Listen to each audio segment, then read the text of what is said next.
કે જ્યારે ચૂંટણી આવી હતી આમ આદમી પાર્ટી એમાં જે પેટા ચૂંટણીઓ હતી એમાં માણાવદર હતું, ખંભાત હતું, વિજાપુર હતું, આ બધામાં આમ આદમી પાર્ટીએ પોતાના ઉમેદવારો ઊભા નહોતા રાખ્યા અને ભાજપને હરાવે કોંગ્રેસ એ ઉમેદથી અમારા લોકોએ એમને ટેકો આપ્યો હતો ને કામગીરી કરી હતી. વાવની ચૂંટણીમાં પણ આમ આદમી પાર્ટીએ કોંગ્રેસને મદદ કરી હતી, ટેકો આપ્યો હતો, જો કે કોંગ્રેસે કોઈ બેઠક જીતી ન શકી. આજે મને જે રીતે જાણવા મળ્યું છે પ્રમાણે કોઈ કોંગ્રેસના મોટા નેતા પણ સૌરાષ્ટ્રના આ મનરેગા કૌભાંડમાં સંડોવાયેલા છે અને એમની કંપનીએ પણ ગુજરાતમાં બચ્ચુ ખાબડ મને લાગે છે એમના પાર્ટનર છે અને એમની કંપનીએ લગભગ અંદાજે આ આખું કૌભાંડ 2018-19 થી ચાલી રહ્યું છે. એની જો તપાસ કરવામાં આવે તો કોંગ્રેસના મોટા નેતા સહિત આખી ટીમ છે એ જેલમાં જાય એવી શક્યતા છે અને એમનું કૌભાંડનો આંકડો 2000 કરોડની આસપાસ જાય એમ છે. એ 3-4 જિલ્લાઓમાં આ એજન્સી કામ કરી રહી છે જે કોંગ્રેસના મોટા નેતાએ, એટલે કદાચ દબાણમાં આવીને કોંગ્રેસના નેતાઓએ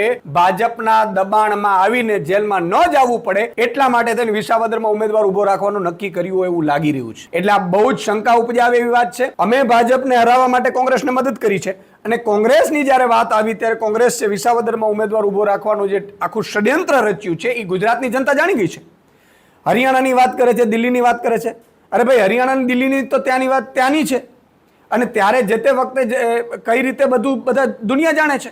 પણ ગુજરાતમાં આમ આદમી પાર્ટીએ 4 જે તમારા વિધાયકો રાજીનામા આપીને ભાજપમાં ગયા અને એ સીટ ખાલી પડી તો અમે તો મદદ કરી હતી. તો સવાલ એ છે કે કોંગ્રેસના એક મોટા લીડરની પણ આમાં બચ્ચુ ખાબડમાંની સાથે સંડોવણી છે. એની તપાસ પણ આગામી સમયમાં આમ આદમી પાર્ટીની ટીમ અત્યારે ખનફોડ કરી રહી છે અને એમાં પણ એ કંપનીનો અને આ બચ્ચુ ખાબડનું બેનું મળી અને 2000 કરોડ રૂપિયાનું આ 3-4 જિલ્લામાં મનરેગાનું કૌભાંડ છે. યાદ રાખજો તમે, આ નાની શુની વાત નથી. એટલે આવો ભાઈ સરખા આપણે બે સરખા કરી અને બંને મલાઈ ખાધી છે અને ગુજરાતની જનતાને લૂંટવાનું કામ કર્યું છે.